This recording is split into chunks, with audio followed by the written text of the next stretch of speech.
तुम्हें सुनाई नहीं दे रहा है? जब मेट्स कह चुके हैं वो बीमार नहीं है, तुम इस बच्चे की माँ नहीं हो जो तुम माँ बनने की कोशिश करी जा रही हो।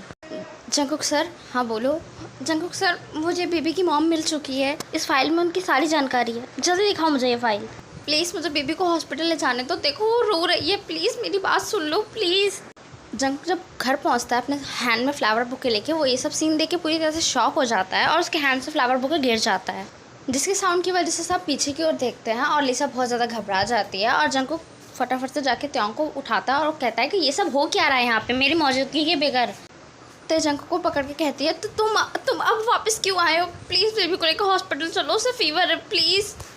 जंकुक जो सुनने के बाद लिसा के हैंड से बेबी ले लेता है और वो लिसा को कहता है कि अगर बेबी को कुछ भी हुआ तो मैं तुम्हें ज़िंदा ज़मीन में गाड़ दूंगा, ये याद रखना मिस लिसा।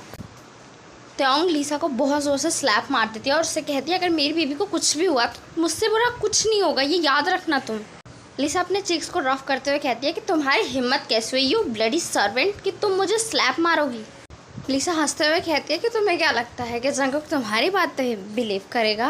वो मेरा फियांसे है और वो मेरी ही बात पे बिलीव करेगा। जो सुनने के बाद त्योंग कहती है कि तुम कितनी ज़्यादा घटिया लड़की हो, मैंने कभी भी नहीं सोचा था कि लड़कियाँ ऐसी भी होती हैं, बल्कि मैं तुम जैसी तो नहीं हूँ ना कि अपने बेबी को किसी के घर के आगे छोड़ के चली जाऊँ। जो सुनने के बाद त्योंग शॉक हो जाती है और लिसा कहती है हाँ मुझे सब पता है कि वो बेबी तुम्हारी ही है और तुम ही जंकुक के घर के आगे उस बेबी को छोड़ के गई हो। जब जंकुक को ये पता चलेगा कि तुमने बेबी जानबूझ के छोड़ी है तो जंकुक तुम्हारा क्या करेगा तुम्हें पता है ना। और मेरे को पूरा बिलीव है कि जंकुक मेरी ही बात सुनेगा और तुम्हारी तो वो सुनने वाला नहीं है, इसलिए गलती से भी ये याद मत रखो कि जंकुक तुम्हारी सुन लेगा। और तुम जो उसकी बेबी के करीब इतना आई हो ना, वो भूल जाओ कि वो तुम्हारा बेबी है, वो तुम्हें अब नहीं मिलेगा क्योंकि तुम उसे खो चुकी हो। और वहाँ से त्योंग जाने लगती है बट लिसा त्योंग के हैंड को पकड़ लेती है और वो कहती है कि तुम यहाँ से जा कहाँ रही हो, जंकुक तुम्हें इतनी आसानी से छोड़ेगा नहीं। और तभी त्योंग के पास जंकुक का कॉल आ जाता है और तब जब जंकुक का कॉल रिसीव करती है तो वो उससे कहता है कि तुम मेंशन में ही रुको, मैं तुमसे आके बात करता हूँ। जो सुनने के बाद लिसा हंसते हुए कहती है लो मैंने तो तुम्हें कहा था कि जंकुक तुम्हें पनिश करके ही छोड़ेगा, अब तुम बस रेडी रहो उसकी पनिशमेंट के लिए। जंकुक डॉक्टर का कॉलर पकड़ लेता है और उससे कहता है कि अब मेरी बेबी को क्या हुआ है तो मुझे बता क्यों नहीं रहा, अगर वो ज़रा सा भी रोई ना मैं तुम्हारा पूरा हॉस्पिटल हिला के रख दूंगा। Mister John please calm down, अगर आप मुझे मारेंगे तो बेबी का इलाज कौन करेगा प्लीज़। तुम्हें मैं बस बता रहा हूँ मेरी बेबी जल्दी से जल्दी ठीक करके मुझे दो, समझे। ये कह के जंकुक वहाँ साइड में चले जाता है और डॉक्टर नर्स को कहता है कि प्लीज़ इस ग्रैंडपा को बुलाओ, मुझे नहीं लगता ये पागल हो चुका है, मुझे मार डालेगा। थोड़ी देर बाद वहाँ ग्रैंडपा आ जाते हैं और वो उससे कहते हैं कि जंकुक तुम कुछ ज़्यादा ही गुस्सा नहीं हो रहे हो, तुम जॉन ग्रुप ऑफ इंडस्ट्री के CEO हो, अगर ऐसे गुस्सा करोगे तो कैसे काम चलेगा। ग्रैंडपा अगर आपको पता चलेगा तो आप पूरा हॉस्पिटल हिला के रख देंगे। जंकुक कहता है कि ग्रैंडपा बेबी को बहुत ज़्यादा फीवर है। जो सुनने के बाद ग्रैंडपा का पूरा रूप ही बदल जाता है और वो डॉक्टर के कॉलर को पकड़ लेते हैं और वो कहता है कि मेरे बेबी को अगर कुछ भी हुआ ना तो देख लेना तुम्हारी जॉब में बदलवा डालूंगा।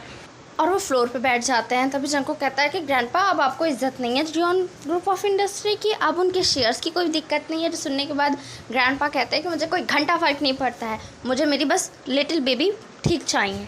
तभी जंकुक बताता है कि ग्रैंडपा एक और बात है। जो सुनने के बाद ग्रैंडपा जंकुक के फेस की ओर देखते हैं और वो कहते हैं कि क्या है बताओ। तभी ग्रैंडपा को जंकुक बताता है कि मुझे बेबी की मॉम मिल चुकी है। जो सुनने के बाद ग्रैंडपा चुपचाप खड़े हो जाते हैं और वो कहते हैं कि कौन है बेबी की मॉम। तभी जंकुक बताता है कि बेबी की मॉम ते है।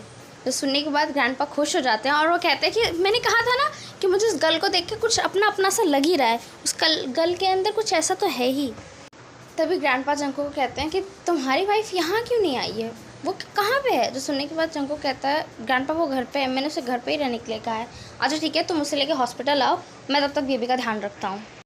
और लिसा और उसकी कुछ फ्रेंड है त्योंग को बहुत ज़्यादा ही परेशान कर रही होती है, बहुत ज़्यादा कर्ज कर रही होती है। तभी वह जंकुक आ जाता है और वो ये सब देख के बहुत ज़्यादा गुस्से में होता है और वो कहता है कि तुम लोगों की हिम्मत कैसे हुई मेरी वाइफ के साथ ऐसी बदतमीज़ी करने की। त्योंग जब जंकुक के पास जाती है और वो रोते हुए कहती है कि बेबी कैसी है, बेबी का फीवर कम हुआ है, प्लीज़ मुझे बताओ ना, बेबी ठीक है ना। और त्योंग बहुत ज़्यादा रो रही होती है, इसलिए जंकुक उसे हक कर लेता है और उसे कहता है कि बेबी पूरी तरह से ठीक है, डॉक्टर ने कहा है उसका फीवर बहुत जल्दी उतर जाएगा, तुम्हें रोने की ज़रूरत नहीं है और इतना रो क्यों रही हो। तभी लिसा कहती है कि जंकुक तुम नहीं जानते हो इसने क्या किया है, तुम्हें जब पता चलेगा तो तुम बहुत ज़्यादा गुस्से में आ जाओगे। चाहे तेने कुछ भी किया हो, वही मेरी बेबी की मॉम है और वही मेरी वाइफ बनेगी, समझो। और चुपचाप तुम यहाँ से जाओ, तुम्हें यहाँ किसी ने इन्वाइट नहीं किया है कि तुम किसी की चुगली करने चली आओ। आज के लिए इतना